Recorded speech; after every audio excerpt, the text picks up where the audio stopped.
જય માતાજી મિત્રો, આજે મારા વાઈફ લાયા છે નવી ચેલેન્જ અને આપણને ચેલેન્જ પૂરી કરવાનું કીધું છે કે તમે જો ચેલેન્જ પૂરી કરો તો હું તમને ઇનામમાં 100 રૂપિયા આપીશ. આપણે કીધું વાંધો નહીં. તો મિત્રો, આપણે આ ચેલેન્જ જીતીએ અને પૂરી કરીએ એના માટે મને ફૂલ સપોર્ટ આપો અને મારો વિડીયો લાઈક કરો, શેર કરો. જુઓ આપણે કરીએ છીએ વિડીયો ચેલેન્જ ચાલુ. આ રીતે મારે 10 વખત બોટલ ઊભી રાખવાની છે, એટલે એક વખત થઈ. મિત્રો, મારા આવા વિડીયો તમને ગમે તો લાઈક કરજો, શેર કરજો. મિત્રો, મને તો લાગતું નથી કે હું જીતીશ 100 રૂપિયા તો આપણે જીતવાના છે. બોટલ પર દગો કરી જાય છે.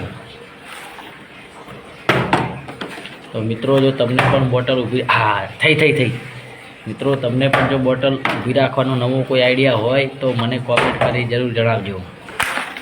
મારાથી તો બોટલ મિત્રો રહેતી નથી. 4 5